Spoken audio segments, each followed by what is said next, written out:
Welcome, everybody, to our Ask Us Anything Maximizing Your Studying Tips webinar. We've got the next hour to talk about all things studying. Feel free to ask us any questions that come to your mind. Use the chat. We'll keep our eye on it and make sure that we address as many of the questions as we possibly can for the next hour.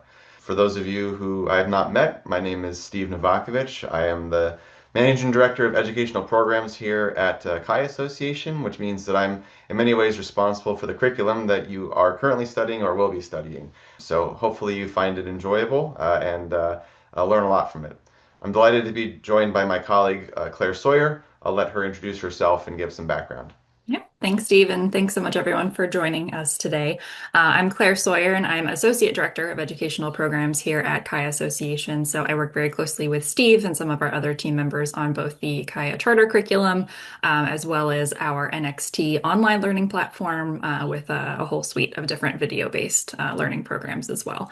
I am also a Level 2 CAIA candidate. I completed Level 1 in 2024 and made a first, unfortunately unsuccessful attempt at Level 2 in 2025. So I am making a second attempt this September. So I will be sitting alongside many of you, and hopefully today you can learn a little bit from both my successes and my failures in pursuing the charter. Well, thank you so much for being here, Claire. I know you're going to give a lot of insights to our learners. And just one quick housekeeping note for everybody. This webinar is being recorded. For those of you who are in attendance, you will, and those who have registered will receive an email after this concludes with a link to the recording so you can watch it and catch up on anything you might have missed. So with that, like I mentioned, sorry if I misspoke, please feel free to use the Q&A to ask us any questions. We'll keep our eye very closely on that. I know folks submitted questions in advance as well, so we'll cover those. Claire, thank you for your openness and sharing your experiences with everybody. You know, for better or for worse, both having gone through successfully and unsuccessfully, I'm sure you gained a lot of insight in terms of kind of what worked for you, what didn't work, and so forth. So I'm grateful that you're willing to share that with everyone. Yeah, absolutely. Before we dive into the questions, I think the first thing I just want to convey is, and maybe Claire, you can kind of confirm this, if you will, but it is my strong belief that there isn't one correct way to study, period, end of story. You know, everyone has their own different methods that work for them or don't work for them. So our goal here is to just kind of share different perspectives and takes, but it could be the case that, you know, what works for one of us is not something that appeals to you. So don't feel like there's a right way or a wrong way. There might be some things that we would strongly recommend or encourage, but at the end of the day, this is about finding the most appropriate strategy that can result in success for you as you go through the program. With Yes, that, 100% agree. perfect. A starting point that I would probably share with everybody, and as hopefully you might see on the screen here, I've earned both the CFA and CAIA charter myself, so I've gone through the studying process 5 times as well. So the thing that I would say stands out to me the most is, irrespective of whether you're a level 1 candidate or a level 2 candidate, there's just a very large breadth of material, period, end of story. And that's half the battle, is just understanding what's sort of encompassed within the entire curriculum, and making sure that you give yourself adequate time to go through from page 1 all the way to the final page and be exposed to all of that material. And so I think one of the biggest hurdles that all candidates have is time management. And obviously that's one of the biggest challenges too, is while we don't have a specific number that we recommend or advise, the general feedback we get from our candidates is that they spend anywhere from 150 to 250 hours preparing for the exam, which is a massive time commitment. Now, some people might spend a little less and be fine, and some people might spend a little bit more, and that works for them as well. So again, there isn't a specific answer, but the reality of it is it's a large time commitment. I know for some folks, they might do an hour a day for the months leading up. Others might allocate time over the weekend. Again, no right answer here, but committing the time. The reason why I think this is so important to get exposed to the material is that you, especially early on, is that you don't know what's on there and what you really need to dive into versus what areas you might already have a little bit of comfort level with. And so just kind of understanding the entire curriculum so that you can then kind of take that time to really focus in on the specific areas can be so helpful. One thing that I observed in my previous life as an educator, as a teacher in university, I saw students prepare for similar type of programs, and as they were going through the material, they would get stuck, if you will, on a specific reading, and they would say, "I'm not going to keep on moving on until I understand this reading." And then that meant they might spend several weeks trying to really understand that material. And then that meant that they had less time for the remaining material. And so that ended up being something that was proved to be kind of problematic for them because by the time they got to the end of the study period, they hadn't actually read all of the material. And so I really just think kind of going through once first and kind of reading everything and seeing everything can really be a really good starting point, just so you know it's there. And then you can go back later and kind of dive into some of the topics or sections that were newer or more difficult to completely understand. So let me pause there for a second and see, Claire, if you've kind of got any large, big items that you want to address before we jump into the questions.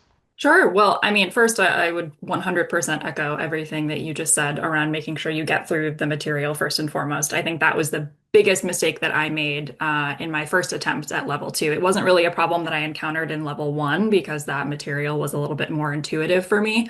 But once I got to level two, I got about halfway through the curriculum and then started to get bogged down in some of the more quantitative, aspects of the content. Ended up spending too much time on one particular topic, and I did make it through the rest of the material before my exam date, so it wasn't quite as dire as it could be, but I definitely felt that I had to rush through a lot of what was left, which was not an ideal situation. So definitely agree that the very first thing that you want to do when you are getting ready to start the study process is to sit down and make a study plan, figure out how many weeks you have between now and your exam date, how many weeks you want to allocate to review, and then work backwards from there, weighting your time accordingly, just to get a sense of what volume of material you need to get through I do it on a weekly basis personally. You may want to break it down more granularly than that. But I find weekly is sufficient. So definitely agree on that point. And I would also just highlight that I don't think the majority of people who go through these programs feel at the end of their study process that they have a 100% grasp on everything that's in the curriculum, right? There are always going to be certain things that are more or less intuitive to you, certain things that you struggle with. You do not have to feel like you are a perfect expert in every single thing in these textbooks to be able to pass the exam. So there may be a certain, aspect of the curriculum, certain topic, whatever the case may be, that no matter how much time you spend on it, it just doesn't ever fully click for you. At a certain point, you are better off just saying, okay, this is going to be a weaker area for me, and spending more of your time on the areas where you can get there to the level of expertise that you want to have, areas that you're stronger in, or areas that are maybe a little bit weaker, but you can improve on with enough time. So do not bog yourself down too much in material that just isn't really making sense. It's a very easy trap to fall into, and that is, I think, one of the easiest mistakes to make when you're studying through all of this content. So. Great. Well, thank you for the questions that are coming in through the Q&A. For those who more recently joined, feel free to take advantage of the Q&A. We'll answer as many questions as we possibly can. Just to piggyback off of what you said, Claire, one thing I want to just remind everybody, which is such an important point, is you do not need 100% to pass the exam. No one will get 100% on either of these exams, right? And so it is okay to say there's a specific reading or a specific section that I just am not that comfortable with. And that if you get questions on it, you might get a couple of those questions wrong. Um, you can go look into the curriculum companion to see the specific weightings for the topics. But I can sit here and say with some degree of confidence that no reading is going to have 10 questions. No single reading is going to have 10 questions, right? So if you're just like, hey, look, I really don't understand this specific reading, it's not going to ruin you from an exam standpoint if it appears on the exam. And I think that's a really important thing to keep in mind is that you're better off spending your time working on material that you have a higher confidence with than on one or two readings that you just feel like you're not going to get. I can still vividly remember the readings with CFA that just I gave up on, and said, if there are questions, I'll take the loss there. But piggyback off of that notion, Claire, one of the questions that came in is, so you're preparing for level two a second time. So do you have a strategy thinking about like, I'm going to focus on some of the more complex areas first, or how are you thinking about your approach, given that you kind of already had some background with the material? Yeah, so I do in certain respects feel like I have an advantage this time around because as I'm going through a lot of the material, it's jogging things that I had retained from last time. So I don't feel like I'm starting completely from scratch, even though I took a year-long break between the first attempt and the second one. So I would say that I am in certain respects focusing more on that content that was a little bit more challenging for me last time, but I also am very much, I think I told you this the other day, Steve, that I'm taking the approach that as I'm reading through, if something is not making sense, that is a problem for future Claire. We are just moving along and we're getting through all Yeah, of the material first. yeah.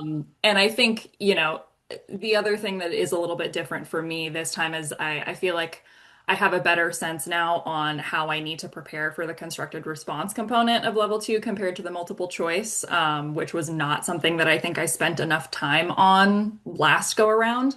So that is also a little bit of a difference in the way that I'm approaching things. So hopefully that's All right, helpful. well, we'll come back to the constructor response because I'm sure people are going to have a lot of questions about how you prepare and study for that.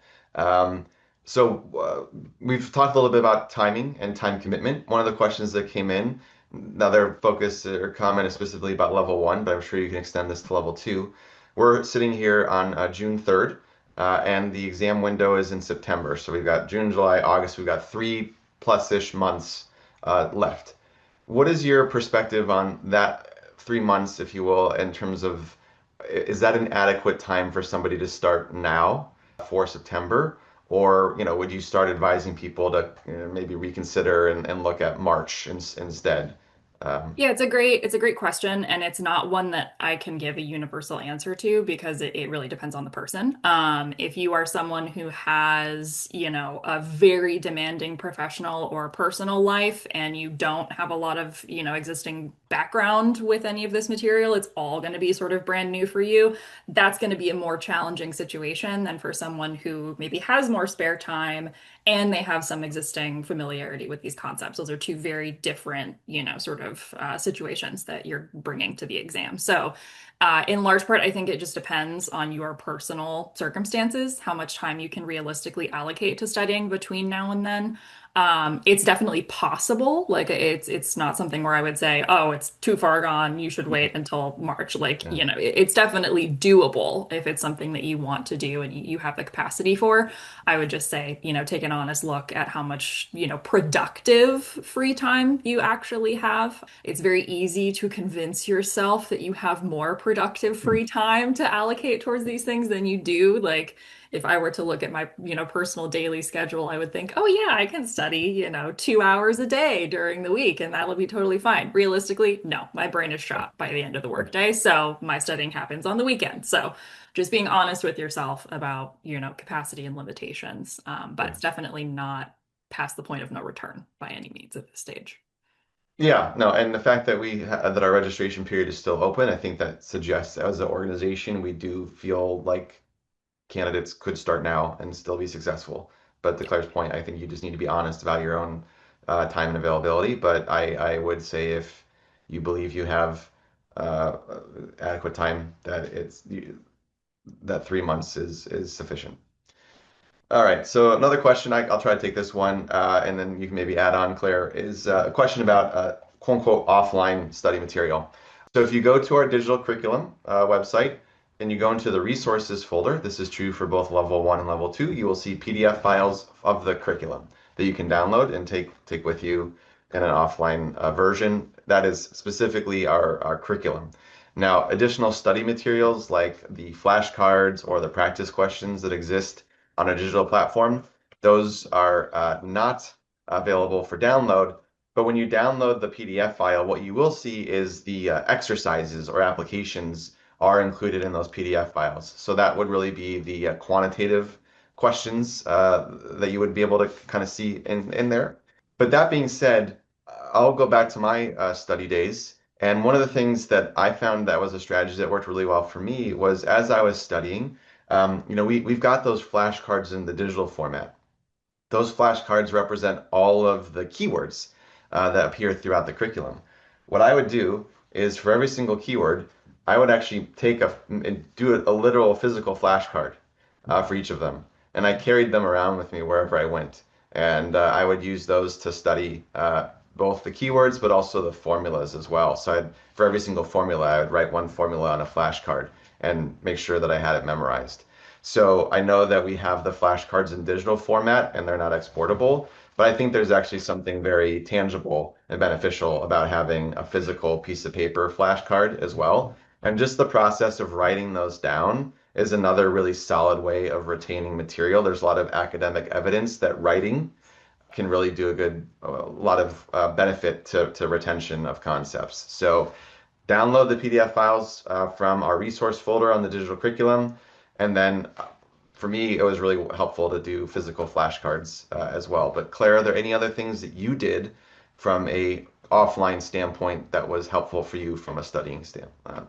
Yes. So, I mean, my primary process when I'm studying through this, it's very similar to a lot of the work that I did when I was, getting my undergrad degree, which was reading through the material and taking copious physical notes on everything. And I want to echo the point as well about physically writing things down.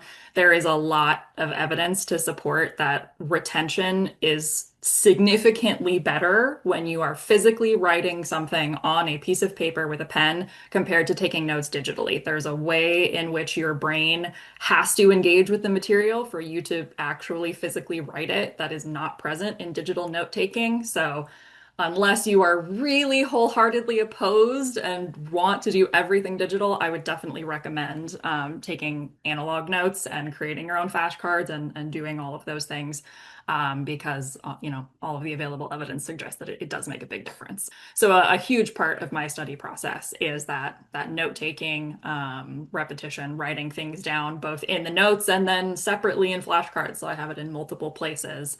I do personally find that very helpful for retention. Excellent. All right, so a couple other questions here. I'll try to answer one of them real quickly. Ashish, thank you for your question on sort of the number of questions you have to get right to pass. I'm actually going to hold off on giving you an answer to that one. We have an orientation session coming up in the next month, I believe, where we will have our director of exams on the call, and he will specifically talk about all things exams. I prefer to have him give you that answer. I will say that CAIA does not officially publicly announce sort of what the passing score is, so we do not have any public information around that. But I will say that if you are able to make or watch the replay of our call with our director of exams, he can give some guidance, maybe is the right word, on how to think about that for both level one and level two. So I would prefer to wait until he's on to let him give any kind of insights in terms of a passing rate necessary for level one and level two. With that, maybe Claire, if you're willing, like in your mind, did you say to yourself, let me kind of try to target this type of a score? Did you give yourself any kind of internal benchmarks or bogeys that you tried to target to feel comfortable and confident? Yeah, in terms of the sample exam, I would targeting like mid 70%, and that's largely just because from, the searching that I was doing online from candidates from, various different programs, it seems like that is a common target that people will, aim for when they're doing these studies. Again, that doesn't mean that that's the passing score for any of these exams necessarily. It's just that that seems to be a range that people find if they can do that well consistently on a sample exam. That tends to go well for them in the exam format. So that was the personal target that I had in my mind. If I could get mid to Great. high 70s, then I would feel pretty confident. All right, some study material questions. So someone's asking about prep providers. I'll take that one, and then if you want to talk about your experience there. So CAIA has what we call licensed prep providers. If you go to our website, you can see that list. I want to be clear about what that means. CAIA does not review the material put together by any prep providers. We do not endorse the material. We do not approve the material. We do not, even sort of suggest that one prep provider is better or worse than any other.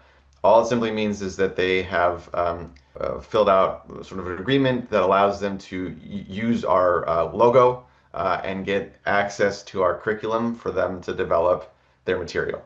Period. End of story. So formally, we do not have any perspective or point of view on prep providers. And then personally, as an individual, I would give you the same answer.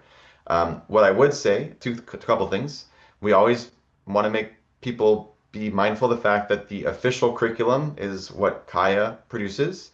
Prep providers are really great at synthesizing the material and creating extra resources. But like I said, we do not review it. So it is possible that there are mistakes in there. And I should also, not that I'm guaranteeing that, but I'm just caveating that. And I also want to just make it clear that our exams team, when they write questions, they're using the official CAIA curriculum. They're not looking at any prep provider material and so forth. Now, all that being said, prep providers offer a lot of great extra resources. And so I think for you as a learner, it just comes down to what are your needs. If you need 10,000 practice questions, prep providers can be great to offering a question bank. If you need a live tutor, perhaps there's a prep provider that has live tutoring that can be helpful, and so on and so forth. I would encourage you to go to our website, look at that list, go to their websites, kind of compare their offerings. Each one is going to have something slightly different. I'm sure you can go on to different websites and see reviews and prior experiences with the different prep providers as well to kind of crowdsource some knowledge.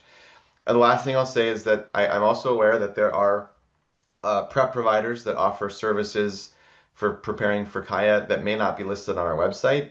I guess how do I put it? I don't want to suggest they're not credible organizations. I'm sure they are. It just means that they have not connected with us to become a licensed prep provider. So I would say in that regard, it might be best to make sure you get sort of a recommendation or read reviews first, just to ensure. We have heard stories from candidates who've used a non-licensed prep provider where the experience was not as positive as you would hope for. So, but with that, they can be a really helpful study resource and complement the material that we offer.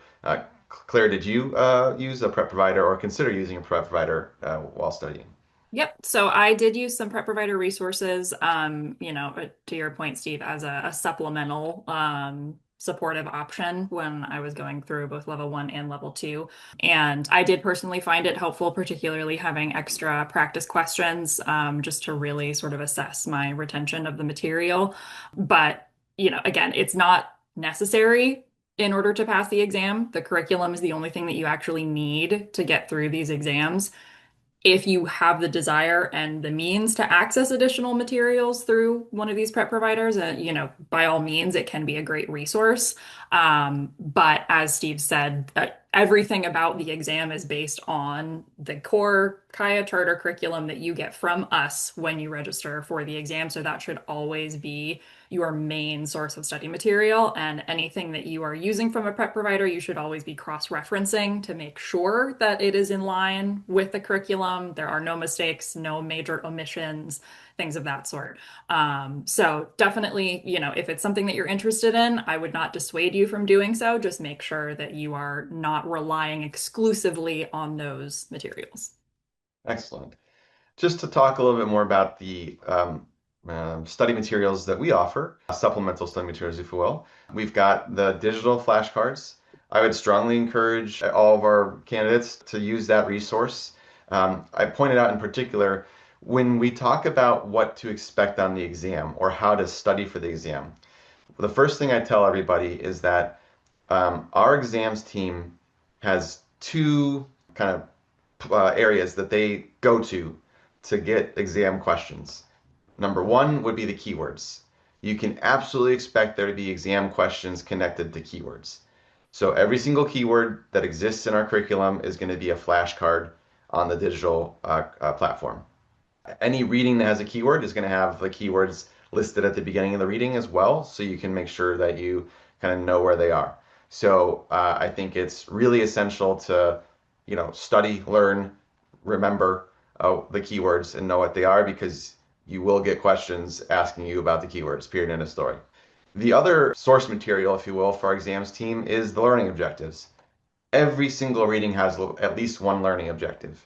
Not every reading necessarily has a keyword, but every reading has a learning objective. And so every question that's written by the exams team either can tie back to a keyword or tie back to a learning objective.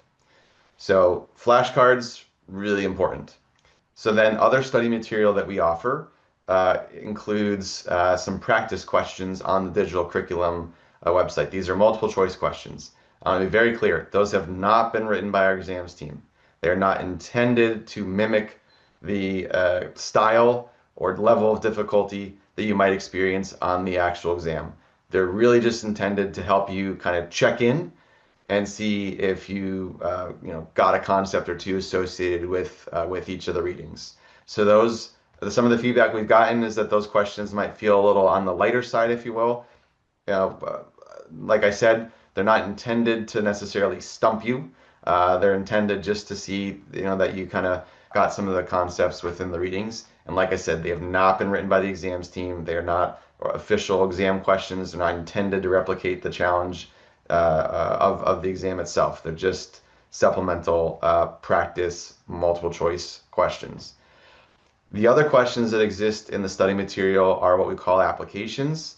And these are not multiple choice questions. These are questions associated with the quantitative tools, the formulas in the curriculum. And those are designed to help you get comfortable with the formulas.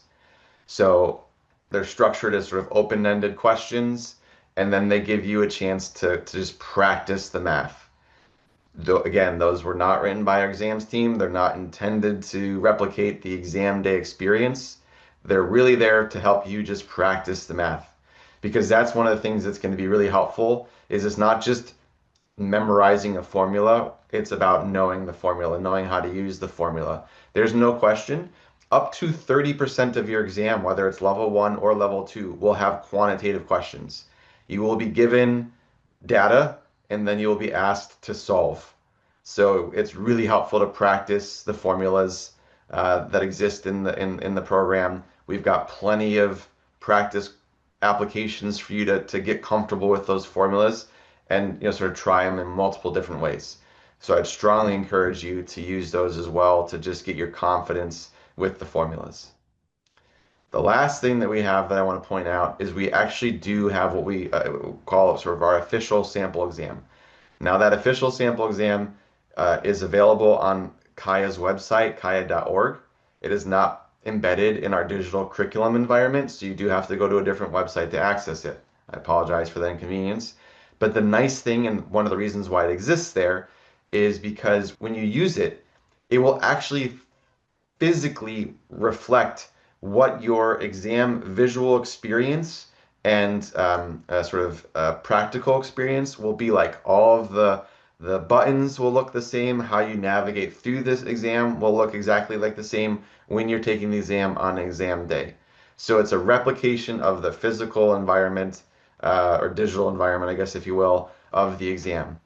The other thing I want to call out is that those questions have been written by our exams team and will reflect your exam day experience in terms of the structure, design, and level of difficulty to expect.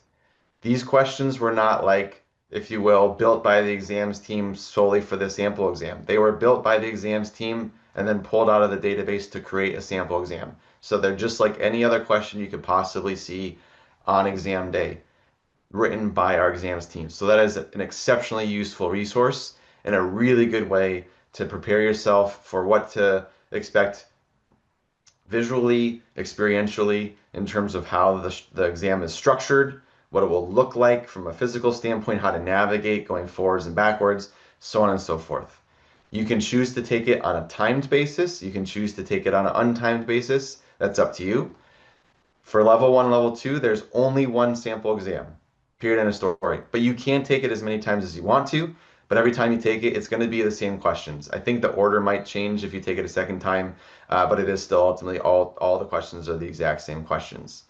When you've completed it, you'll get a summary of your results. The results will also show you what the correct answers were and an explanation for the correct answers.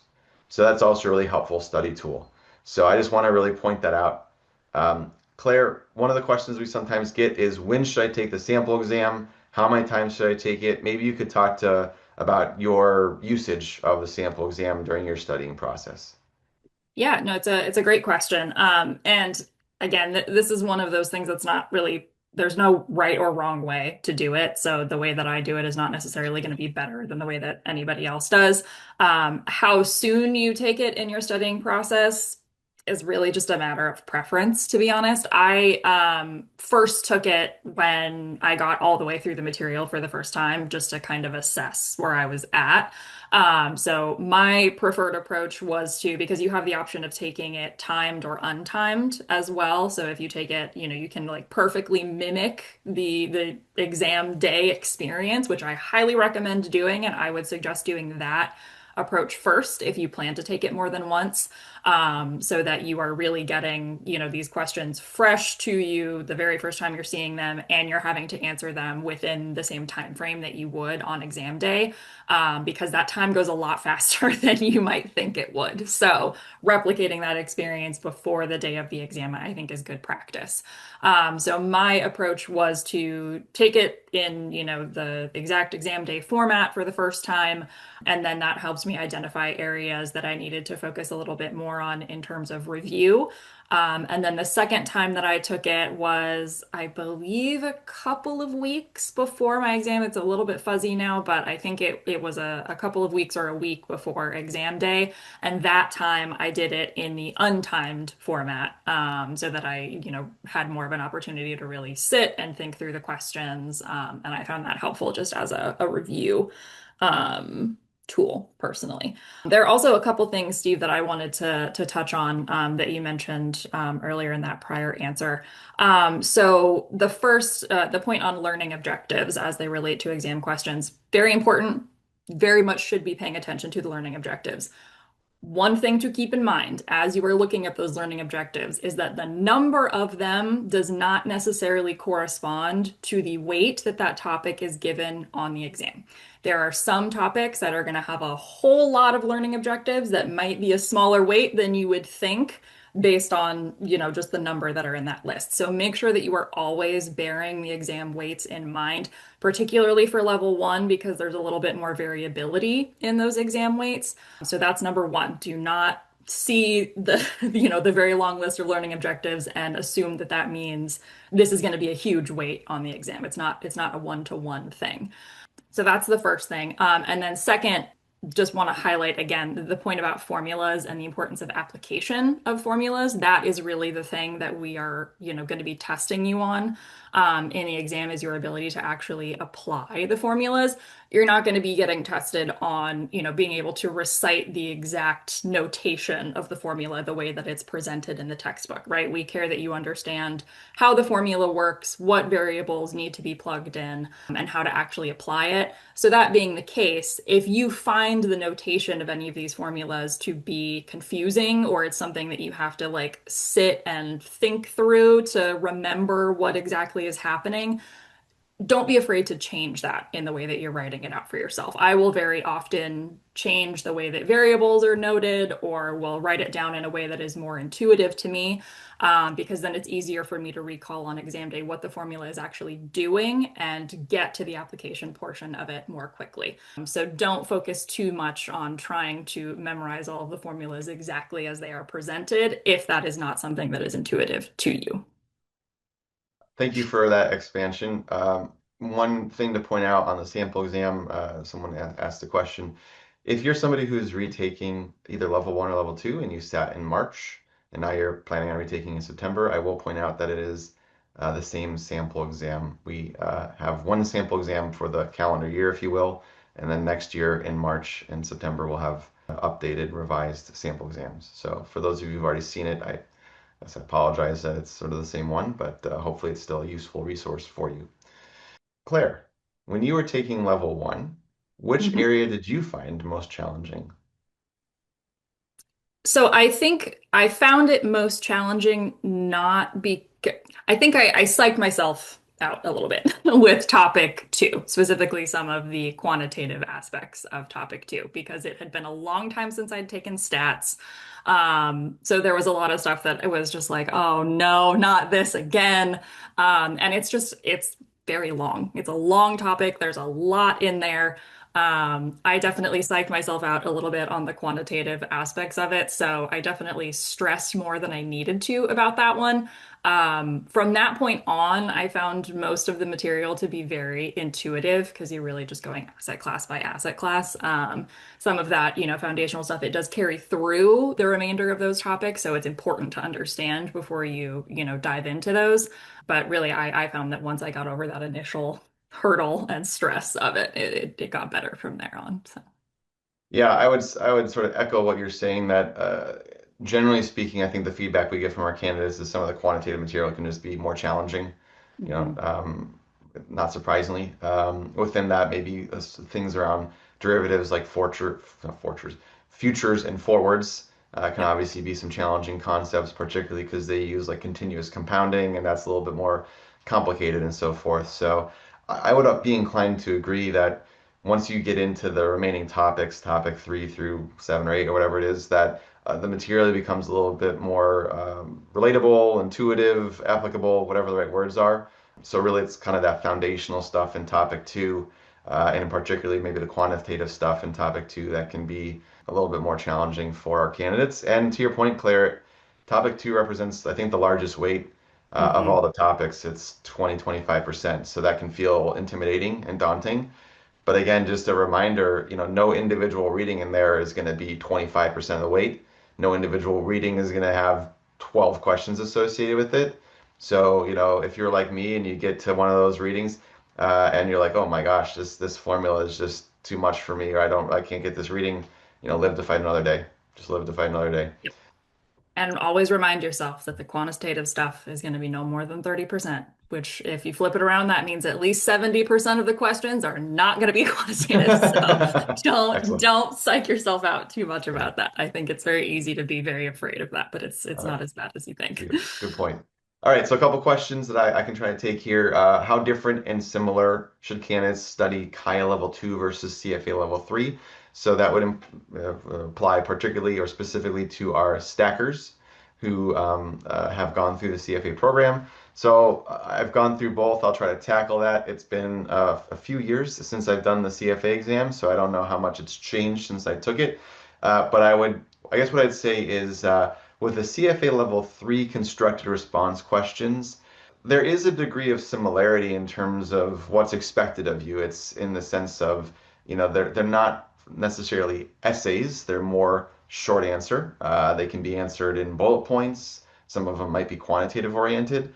So in that way, you may expect a somewhat similar experience. Where you might find it to be a little bit different is, at least when I took CFA, some of the short answer questions felt or maybe presented more in kind of a case study form, if you will, where there'd be one kind of long reading up front, and then you would have answer questions sort of, referring back to that. We do not structure our constructor response in that format. It's really kind of question, give an answer, question, give an answer, a bit of experience. But if you are familiar or accustomed to kind of more shorter responses, that's exactly how we style and structure our constructor response questions. I would encourage you to go to the sample exam if you haven't already. There are practice constructor response questions in the sample exam that you can go through to see what the actual experience would look like from a constructor response standpoint. Again, those have been written by our exams team and will be very similar or replicated, if you will, in terms of their style, structure, and so forth. The thing I want to point out is the constructor response questions on the sample exam are not graded. There's no grader who's looking at your submission. Instead, when you hit submit, what you'll get is you will see the guidance or the guidelines around what an answer could look like. So the sample exam constructor response answers that are given to you in the feedback, by definition, our goal is to have those answers be as comprehensive as possible. So some of those answers that are given are going to be multiple paragraphs. That does not mean that we expect you to write multiple paragraphs. Instead, it's just simply so that you can see, kind of the totality and understanding of what kind of that concept was getting at. But the reality of it is you'll see in there kind of what the guideline was of what they're looking for in terms of like the language or concepts they want you to cover. But and we'll talk about this more with our director of exams you don't need to write multiple paragraphs, even if the sample exam gives that much depth and detail to just sort of help you understand the concept. Another one on level two on the constructor response questions. So the question is the constructor response questions. There's a 30% weight in total on the exam. That is correct. 10% of it will be ethics. So for those of you who are taking level two, your ethics questions will be solely based on constructor response. You will not get a multiple choice ethics question. It will be covered exclusively in the constructor response. So you know for sure that one constructor response question will be about the ethics. The other thing that you know definitively as well is that another portion of the constructor response questions will be on the emerging topics. Those are also only tested in constructor response format. And then the final 10% or the final constructor response question will be anything, fair game, the rest of the material. The question is that sort of based on a single topic or is it spread across different topics? Generally speaking, it'll be focused on one theme or topic.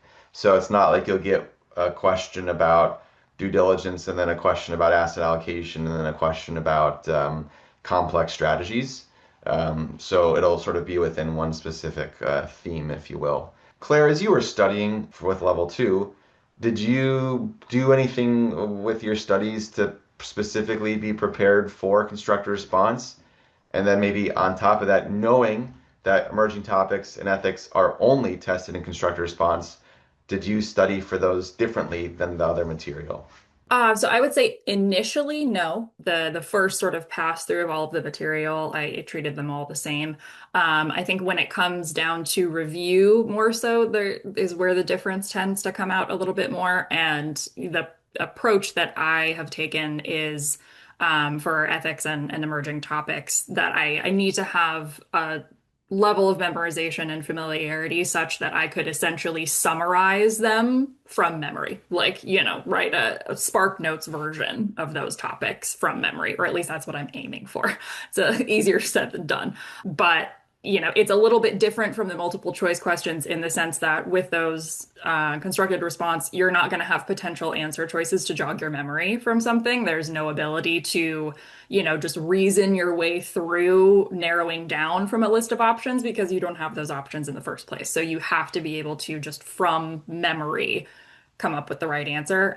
So the burden of memorization, I think, is a little bit higher on those. So that's the benchmark that I've sort of been using. All right, so we've got 15 minutes left. Please keep the questions coming. Again, you're welcome to use the Q&A tab to submit any questions you've got. I wait to see as others put them in. I want to take a moment just to talk about, I can't help myself as a former academic to talk about what we know from an academic standpoint in terms of maximizing your studying and retention. Because there's a couple of strategies I think that have been proven through research to be really valuable in helping people with their studies. Claire's already mentioned one of them, and I'll add on a couple. Number one, I cannot emphasize enough the use of flashcards, physically or digitally. There is an element of using them physically, like Claire mentioned. Anytime you're writing things down, that can go a long way towards retention as well. So, and I mentioned the flashcards have all the keywords. Keywords will be tested. Not obviously not every single keyword. There's like 200 questions on the exam for level one, but that is an exceptional study tool. There's a lot of evidence academically that flashcards can be really helpful with retention. Another tool that there's a lot of academic evidence around is, and this may sound a little odd to hear, but when you try to teach somebody else a concept, that can go a very long way towards retention and understanding. And so if you've got a roommate, if you've got a family member or a friend who's willing to listen to you talk to them, especially if there's a concept that you're struggling with, what you might try to do is you might try to explain that concept to them. And just going through the process of out loud trying to explain a concept, that can help you figure out where you're stumbling through with it. And as you go through and explain it, it will help you retain it better. So lots of research around that as well. Even if it's not a person, if you've got a pet, if your dog's in the room and you're just looking at your dog and saying, "Hey, let me try to help you understand what this concept is," and talking out loud and trying to teach someone else a concept is an exceptional way to learn something. So it may sound a little odd, it may seem a little bit unusual or strange, but if you've got someone in your life or an animal in your life that you can just talk to Or about just that an concept. imaginary person in the room. Imaginary person, Talk to yeah. yourself. It's fine. Yeah, a lot of great evidence, a lot of Yeah, great evidence around that one as well. So those would be two that stand out to me in particular as being really good resources. And then the other one that I would sort of come back to is you're going to read through the material. You know, frankly, actually, you can kind of do whatever sequencing you want. So you don't have to do from the beginning to page one to the last page. If you want to do topic three and then topic six and then topic five, that's fine. But I do think that there's benefit to then, after you've read through once, to going back to specific areas and sort of checking in on certain areas again. That can be really helpful to kind of reread a section, especially areas that you were a little bit weaker on. But going back to the flashcards, you know, you might have physical flashcards or the digital ones. And as you're going through them, you'll go, oh, yeah, this flashcard, I know this one. I've got this one memorized. I can put it off this side. That is actually what I did. I would sort of have my big pile and I'd sort of segment into ones I knew and I didn't know. But I would go back and I would revisit the pile of flashcards that I said that I knew. And it would turn out that I would have probably remembered 80 to 90% of them, but there were a couple that I realized that I had forgotten. So even if there's material that you feel like you know, it is worth your time to just quickly go back and take a look at it because it'll turn out that you may have kind of forgotten something or need to be refreshed on something. And so revisiting material is also a really great academically proven way to help you with your retention. So those are some points that I'd bring out. And I think for again, like if you're really struggling with a concept, trying to teach somebody else it is an exceptional means of at least figuring out where you're struggling with it, if not, you know, retaining it better. completely agree. I think on that last point, that's also part of where note taking can really come in handy because you then have a summarized version of the material that for the concepts that are more familiar, you can just go back and read that rather than feeling like you need to reread that entire section. And in addition to, forcing you to actually write it down physically if you're doing that, it also, one of the benefits of note taking, I think, is that assuming that you're not just completely copying everything, which even if you are doing that by hand, that's still superior to doing it digitally. But I would highly recommend that as you are taking notes, you put things into your own words, which is, somewhat of that same process as trying to teach someone else. If you are, finding a way to explain it somewhat differently, even if it's in a note-taking capacity, that is also going to help with retention. Claire, on the whole writing thing, someone asked, are you aware of whether or not, you know, writing on an iPad versus writing with pen and paper has similar effectiveness, or is there something about physically using a pen on paper versus writing on an iPad as an example? Yeah, that's a good question. I'm actually not sure. My understanding is, well, at least I think the idea behind this is that when you are writing something by hand as opposed to typing, you have to complete different motions with your hand for each specific letter, and that therefore engages additional parts of your brain. Whereas if you are typing something, it's the exact same motion that you're completing, Yeah, regardless of what it is you're typing. So it allows your brain to tune out to some extent and just sort of, yeah, yeah, transcribe what you're hearing as opposed to actually thinking about it and, yeah, deciding what to write down versus not. So I could see how writing on an iPad could be more comparable to, yeah. physical Using a note taking stylus, yeah, yeah, compared yeah, to sure. digital. The only thing that I would point out with that is that there is a decent amount of evidence that regardless of what you're doing on a screen, that there is a screen deficit, meaning that your brain Yeah, is just inherently more distractible when you are looking at something on a screen versus when it's in an analog format. Reading articles, things like that, yeah, it just causes you to, yeah. sort of change tasks mentally at a very rapid pace, even if you don't realize you're doing it, where looking at something in an analog format doesn't do that. So I personally am a big fan of the physical books, but Yeah. that's just me. Yeah, I think that's all true. I mean, there are things that are like I'm not sure if this is a formal term, but like the e-paper, where it's Yeah. not like the actual sort of iPad screen. I think Hmm. those reduce the fatigue issue you're talking about. Yeah. So for Yeah. folks who might have that resource, yeah, The other thing I would point out that we haven't touched on yet, but that is very, very important is sleep. When you are learning things, if yeah, you are yeah, sleep deprived, you are not going to retain information as yeah, well as if you are getting solid sleep every night. yeah. So please do yourselves a favor of prioritizing that. You are not helping yourself by staying up until the wee hours of the morning to cram this material. You are much better Yeah. off doing a little bit of studying and getting sufficient sleep. So, do not sacrifice that. Yeah. Well, actually, so piggybacking off that, one of the questions is what time should we complete the studies and how much time for, practice tests and so forth. I'd like to give my thoughts there, and then Claire, I'll kick it over to you. Again, everyone's different, everyone's schedules are different. For me personally, I liked having my final week to be focused just on using practice questions and practice tests. That I found that I was somebody who sort of studied really well by just kind of going through practice questions, seeing what I got wrong, and then going back to that material and kind of covering the material where I had issues with the practice questions. So I gave myself a full week for that.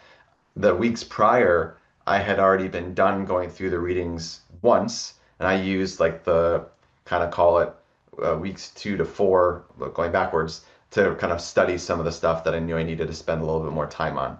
So, from my own standpoint, I tried to be done reading through everything with at least a month to go for the exam, spend the next 3 weeks kind of diving into the material that I knew I needed to bulk up on, and then the final week was practice questions, practice tests, and so forth. The best piece of advice I got before I took my exams, and I did this with all 5 of them, was the day before the exams. So for me, I think the exams were on a Saturday. So Friday, I took the day off. I I didn't even study. I went outside, I took a walk, whatever the case may be, and I let that day kind of be a recovery and rest day. And then I did everything I could to have a good night's sleep the night before. The last thing you want to do, I wholly endorse what Claire said. You don't want to pull an all-nighter. You don't want to stay up until 2 in the morning studying. The worst thing you can do for yourself is show up to an exam groggy. Now, not everyone maybe has that fortune if you have to get up early to commute to where you're going or so forth, or maybe stress is causing you to not sleep well. But anything you can do to position yourself for a good night's sleep, a full night's sleep, is a massive favor for you. And I think, frankly, anything you can do just to relax yourself the day before. This is a really stressful experience. It feels very high stakes. It feels very much kind of you've got one shot type of a thing. And so for me, it turned out that like just allowing myself to relax a little bit on the Friday, even if I felt like there was this one last thing I could study, it's like the reality of it is if you don't know it by that Friday or the day before, you're probably not going to know it. So sort of accept that. And the best thing you can do for yourself is just physically and mentally walk into that exam as your best self to really kind of put yourself in a great position. So, but Claire, if you've got any other sort of thoughts on your sequencing and kind of how you kind of had your last couple weeks planned out. Yeah, so I took a very took and am taking a very similar approach in that I target being finished with the first pass through of the material a month before my exam date. Then I spend a couple of weeks reviewing everything. Spending a little bit more time on the areas where I feel that I need to, but not ignoring any of the material. So in some cases, it's just reviewing those notes that I took. In others, it's going back and reading, like rereading actual readings from the textbook, just depending on how strong I feel. Then, taking sort of that third week to, again, sample exam, try and get, some more concrete metrics of like where I'm at, where my retention is, where I need to focus. And then the remaining time is really honing in on those weaker areas. But similar to Steve, I think cramming last minute is not going to do you any favors. So I also very much endorse the day before the exam not spending much, if any, time with the material, and instead using that time to just try and remove as many of the potential stress points for the following day as you can. So that is, making sure that you try to go to bed early. If you are someone who, finds that exercise helps with stress, getting some exercise the day before, making sure that you have, a good breakfast to eat the following morning because you also don't want to go into the exam hungry, making sure that if you are going to have a snack during the break, that you have that ready to go, packing your bag. I also, find if the test center is within reasonable driving distance of you, going there ahead of time to make sure that you know like what the parking parking situation is and just how to get there so there's no risk that you're going to potentially get lost or anything of that sort. If you are someone who is anxious about those things, as I tend to be on the morning of, having driven there before and seen it removes a lot of that, day of anxiety. So you're not coming into it already with, as much adrenaline in your system. So just as much as you can, taking steps ahead of time to make the day of the exam as low stress and low friction as possible is worth your time. All right, we got two more questions, and should have time for both of them. So, level two constructor response questions. Someone's asking about sort of kind of their sort of study for it. I want to point out two things. So, you know definitively that the emerging topics and ethics will be and are only tested in the constructor response. I mentioned this before. Our exams team writes their questions based on the keywords and the learning objectives.